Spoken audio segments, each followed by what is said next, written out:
after a 33-year leave of absence from his alma mater, I am pleased to present to you Dr. William Gates.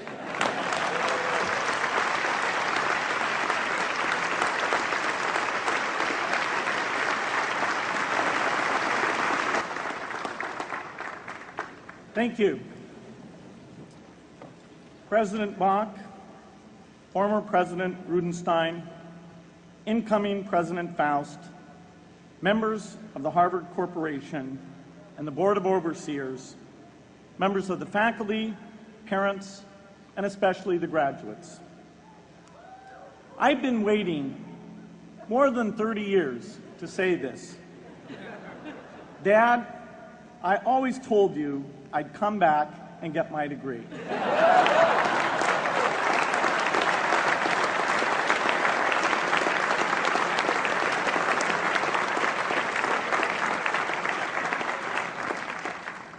I want to thank Harvard for this honor. I'll be changing my job next year, and it will be nice to finally have a college degree on my resume.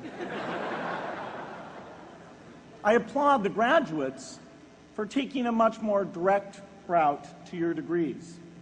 For my part, I'm just happy that the Crimson called me Harvard's most successful dropout.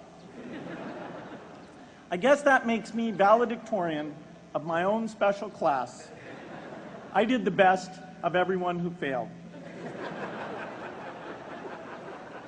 But I also want to be recognized as the guy who got Steve Ballmer to drop out of business school.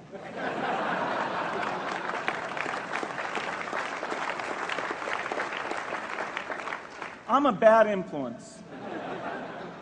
That's why I was invited to speak at your graduation. If I'd spoken at your orientation, fewer of you might be here today.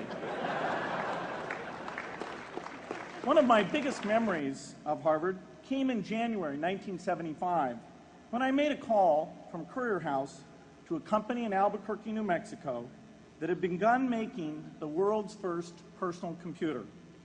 I offered to sell them software.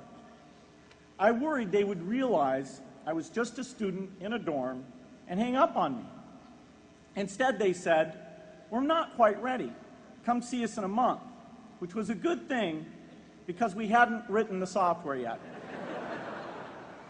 From that moment, I worked day and night on the extra credit project that marked the end of my college education and the beginning of a remarkable journey with Microsoft. What I remember above all about Harvard was being in the midst of so much energy and intelligence. It could be exhilarating, intimidating, sometimes even discouraging, but always challenging. It was an amazing privilege, and though I left early, I was transformed by my years at Harvard, the friendships I made, and the ideas I worked on. But taking a serious look back, I do have one big regret. I left Harvard with no real awareness of the awful inequities in the world, the appalling disparities of health and wealth and opportunity that condemn millions of people to lives of despair. I learned a lot here at Harvard about new ideas in economics and politics.